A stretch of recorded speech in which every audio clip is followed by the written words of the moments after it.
Good afternoon, it's Deacon Dave Lipinski. May God bless you always.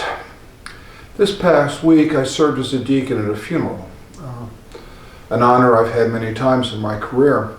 What was a little different about the funeral I assisted at was rather than the Roman rite that most of us know as Catholics, it was Armenian rite. Armenian rite. The person who we buried had grown up in Iran. He was an Armenian Catholic, and his faith was important to him. The closest Armenian church that he could attend was in Philadelphia, and they were members of our community up here. And the rite was a little bit different. The ceremony was a little different than what we would normally know as Mass or a funeral Mass. There wasn't the Eucharist. There were some readings, some eulogies, some prayer. But no matter what, even though it wasn't, quote, the same as what we normally have here, it was a people gathering together in faith to say goodbye to somebody they loved. And that's what a funeral is about.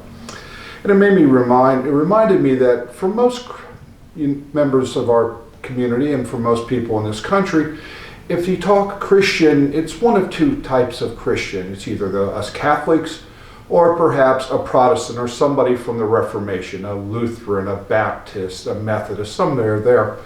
But that's kind of a loss because there's such a diversity in those who are called Christian, and especially those who could be called Catholic.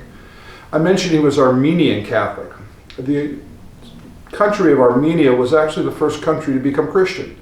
The king decided to lead the nation into the church in the early part of the 4th century. And over the last 1700 years, they have steadfastly clung to the faith. No matter how wars occurred, how genocide in the early part of the 20th century, the Armenian people have kept close to Christ. And that was close to Christ for that family whose funeral we had this past week.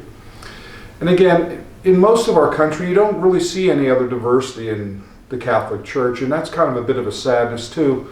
I grew up in northeastern PA, and in the small town I grew up in, directly in my backyard was a Russian Orthodox church with the onion-shaped domes and such. I grew up playing with their priest sons, Peter and Paul. If I walked out my front door, 3 doors down, there was the St. Cyril's and Methodian Byzantine Catholic Church. Most of the people had come from the Ukraine who founded it.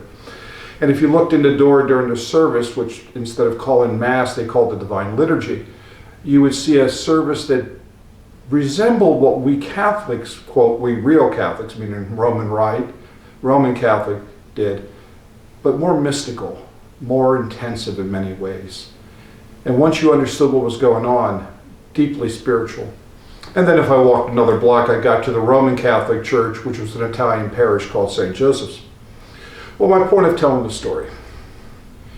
There have been many ways of following Christ, and from the earliest days of the church, communities clung to the Christ, the idea of Jesus Christ, and the mission we're called to. And that's the core of their faith. But along the way, they also quite often kept close to those ethnic ties that helped shape their families and shape their nations.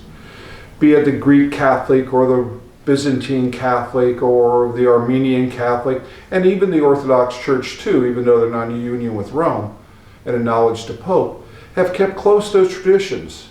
And that's a wonderful thing, and a great sadness if they start losing them because of the diversity in our nation and sort of like, well, why don't we all be the same? Which is a sadness. So you don't have to have a Byzantine Catholic church next to you or an Armenian Catholic. The YouTube is full of movies about the ceremonies and the rites and the information. I would encourage you to look it up sometimes. Watch a divine liturgy being done, sometimes in High Slavonic, which was the Latin of their time, or a Russian Orthodox service as they go in procession. They're all trying to follow Christ.